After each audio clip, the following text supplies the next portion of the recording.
ఓం నమో వెంకటేశాయ. నేను మీ శ్రీనివాస్. భక్తి మార్గానికి స్వాగతం. తిరుమల తిరుపతి దేవస్థానానికి సంబంధించిన మరొక లేటెస్ట్ అప్డేట్ కూడా రావడం జరిగిందండి. ఎవరైతే డిసెంబర్ నెలలో తిరుపతి వెళ్తున్నారో అది కూడా ఆన్లైన్లో స్వామివారి యొక్క దర్శన టికెట్లు ఎవరైతే బుక్ చేసుకున్నారో మీరు రేపు సెప్టెంబర్ నెల 24వ తారీఖున మధ్యాహ్నం 3 గంటలకి తిరుపతిలోను అదేవిధంగా తిరుమల కొండపైన ఉండడానికి అవసరమైన అకామిడేషన్ కూడా ఆన్లైన్లో రిలీజ్ చేయడం జరుగుతుందండి. ఇది ముందుగానే మీరు అడ్వాన్స్ బుకింగ్ చేసుకోవడానికి అవకాశం ఉంటుంది. ఆన్లైన్లో రిలీజ్ చేసేటువంటి అకామిడేషను మీకు ₹100 రూము, ₹1000 రూము, 1500 వరకు కూడా మీకు అందుబాటులో ఉంటుంది. కాకపోతే మీరు స్వామివారి యొక్క దర్శన టికెట్లు ఏ మొబైల్ నెంబర్తో అయితే బుక్ చేసుకున్నారో సేమ్ అదే మొబైల్ నెంబర్తో లాగిన్ అవి మీరు ఈ అకామిడేషన్ కూడా బుక్ చేసుకోవడానికి అవకాశం ఉంటుంది. కాబట్టి ప్రతి శ్రీవారి భక్తులు కూడా ముందుగానే ఈ అవకాశాన్ని వినియోగించుకుని అకామిడేషన్ బుక్ చేసుకునేటువంటి ప్రయత్నం చేయండి.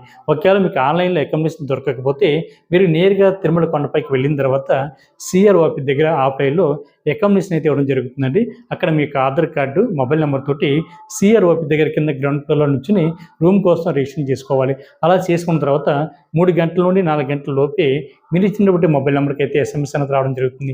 ఈ ఎస్ఎంఎస్లో మీకు రూమ్ ఎక్కడ ఎలర్ట్ అయింది అనేటువంటి ఇన్ఫర్మేషన్ ఉంటుంది. మీరు అక్కడ సబ్ ఎంక్వైరీ ఆఫీస్కి వెళ్ళి అమౌంట్ అన్నది మీరు ఆన్లైన్లో కట్టి మీ రూమ్లోకి చెక్ ఇన్ అవ్వడానికి అవకాశం ఉంటుంది. అక్కడ ఇచ్చేటువంటి రూమ్లో ₹50 రూము, ₹100 రూము, అదేవిధంగా ₹1000 వరకు అందుబాటులో ఉంటాయి. కాబట్టి మీకు ఆన్లైన్లో అకామిడేషన్ దొరకకపోయినా సరే ఎటువంటి ఇబ్బంది లేకుండా మీరు నేరుగా తిరుమల కొండపైకి వెళ్ళిన తర్వాత ఆఫ్లైన్లో కూడా మీరు రూమ్స్ అయితే తీసుకోవడానికి అవకాశం ఉంటుంది. ఈ వీడియో కనుక మీకు నచ్చినట్లయితే లైక్ చేయండి, షేర్ చేయండి. మీ యొక్క అభిప్రాయాన్ని తప్పనిసరిగా కామెంట్ చేయండి. మర్చిపోకుండా మన భక్తి మార్గం ఛానల్ని సబ్స్క్రైబ్ చేసుకోండి. ఓం నమో వెంకటేశాయ.